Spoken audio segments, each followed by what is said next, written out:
alongside Toronto Blue Jays reporter Keegan Matheson of MLB.com. And Keegan, at 10 a.m. Eastern Time Sunday morning, the Toronto Blue Jays had to submit their rosters for the ALCS. And as far as position players are concerned, no change from the division series, which means no Bichette. We saw him trying to run the bases in here yesterday.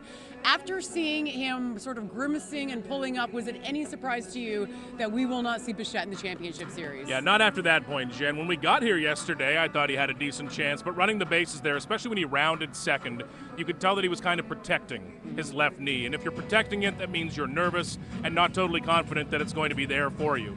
So Bichette, I don't think, is close right now. He has 12 more days to be ready for a potential World Series.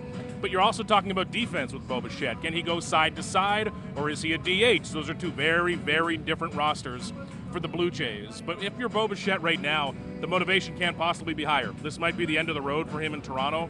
It's his last year under team control with the only organization he's ever known, and they've got one chance to get into the World Series. Yeah, so basically, if he doesn't play in the World Series, he may have played his last game as a Toronto Blue Jay. He may have. That's strange to think of, too, because we associate Bo, just like Vladdy, with the Blue Jays, only the Blue Jays. And this is what they've dreamed of for years and years, Vladdy and Bo. They want to win a World Series together, but unless they get to the World Series, this might be it for Bo.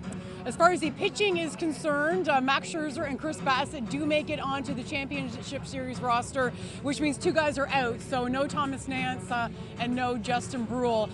Can we infer from this the Blue Jays are looking for some length now that the series go from 5-game series to 7-game series? Definitely, and this might allow them to avoid that bullpen game, which they nailed. It looked great, but if you do that in the middle of a 7-game series, it's a little trickier to thread that needle.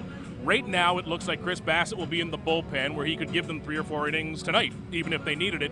Max Scherzer feels likelier to be that Game 4 starter, or if things really go haywire, can jump in and give them length as well. But right now, Scherzer, the likely starter, Bassett, the likely reliever at this point. And plenty of experience there. Max Scherzer has been here. He's done everything in the postseason, and he's really cranked it up lately. Through 95 pitches in a sim game last week, John Schneider says he feels better right now than he did a month ago, so maybe that'll help him overcome some of the problems he's had lately. John Schneider also announcing before Game 1 that it'll be Trey Savage pitching Game 2, and he's going with Shane Bieber in Seattle for Game 3. For Game 1, though, Kevin Gausman gets the ball as the Jays and Mariners play in the playoffs for the first time since the AL wildcard series in 2022 when the Jays blew that 7-run lead.